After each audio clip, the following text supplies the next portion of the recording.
Hello, hello, witam Was serdecznie. Dzisiaj pokażę Wam, jak przygotować tło, a później zrobić na tym tle owoce dowolne. Ja wybrałam cytrynę. Aby tusze alkoholowe się swobodnie rozlewały, wcześniej pokryłam kartkę papieru farbą akrylową.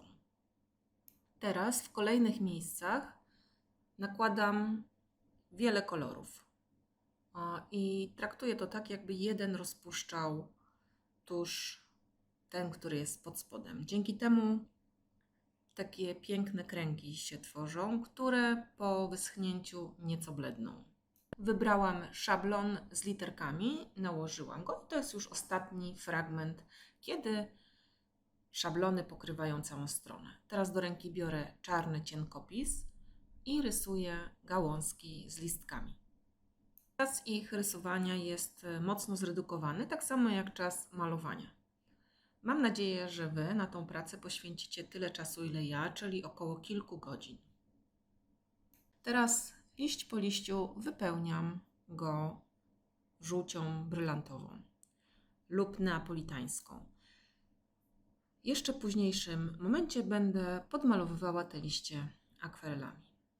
Bardzo przyjemny etap pracy, budowania strony i cieszenia się tym, co można zrobić. Teraz na osobną białą kartkę nakładam różne rodzaje żółci. Nakładam ją na osobną kartkę, dlatego żeby ten kolor świecił. Farba nałożona na coś białego będzie dużo jaśniejsza niż ta sama farba nałożona na tło, które już ma jakiś kolor. A mi zależy w tej chwili na tym, żeby moje cytryny się wyróżniały. Nie robię kolejnego rysunku, szkicu tych cytryn, tylko wycinam je tak dosyć spontanicznie i Wy się też tego nie bójcie. Po wycięciu tych cytryn jeszcze je podmalowywuję różnymi rodzajami żółci. Wracam już do moich suchych liści, które maluję taką zielenią chromową, aby nadać im nieco więcej blasku. Teraz jeszcze moje cytryny maluję pisakami akrylowymi, próbując dodać im takiego życia w postaci tych kropek, które będą zarówno pomarańczowe, białe, jak i zielone.